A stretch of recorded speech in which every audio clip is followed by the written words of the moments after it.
અને બજરના ત્રિવેણી સંગમ સમાન જામનપાડાના પવિત્ર માવલી માતાના ધામમાં અત્યારે રામકથાની હેલી વરસી રહી છે। પૂજ્ય પ્રફુલભાઈ શુક્લના મુખેથી વહી રહેલી આ અમૃતવાણીમાં આજે ભાવિકો ભાવવિભોર બન્યા હતા। નિર્ભીક, નિર્ભીત અને નિર્દંભ ભક્તિથી જ ભગવતી પ્રાપ્ત થાય છે। પ્રફુલભાઈ શુક્લ જામનપાડા માવલી માતાના ધામમાં ચાલી રહેલી રામકથામાં આજે જ્યોત્સનાબેન જીતુભાઈ રાઠોડને ભરત પાદુકા ભેટ આપવામાં આવી હતી। પ્રફુલભાઈ શુક્લે કહ્યું હતું કે નિર્ભેદ, નિર્ભીક અને નિર્દંભ ભક્તિથી જ ભગવત પ્રાપ્તિ થાય છે। ભગવાનને ફોર્માલિટી નહીં પણ ઓરિજિનાલિટીની જરૂર છે।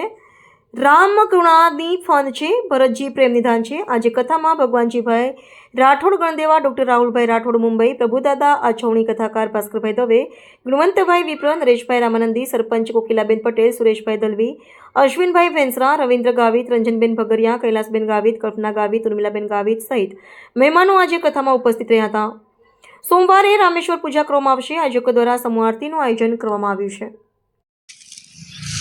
આજે ઔરંગા નદીને કિનારે અમારા બિપિનભાઈ પટેલ અને જસવંતભાઈ પટેલની સાથે ભગવાન સૂર્યનારાયણને અર્ઘ્ય આપી। જામનપાડામાં રામકથા ચાલી રહી છે। માવલી માતાના ચરણે ખૂબ જ ભાવથી લોકો ભેગા થઈ રહ્યા છે અને ખૂબ જ આનંદથી રંગે ચંગે ઉત્સવ ઉજવાઈ રહ્યા છે। જે ભગવાનના કામમાં ઉત્સવ રાખે, ઉત્સાહ રાખે, એનું કામ ભગવાન ઉત્સાહથી પૂર્ણ કરે છે। જામનપાડાના ભક્તોએ એ સાબિત કરી દીધું છે કે ભલે કાંઈ ન હોય પણ હૃદયમાં ભાવ હોય ને તો બધું જ શક્ય છે।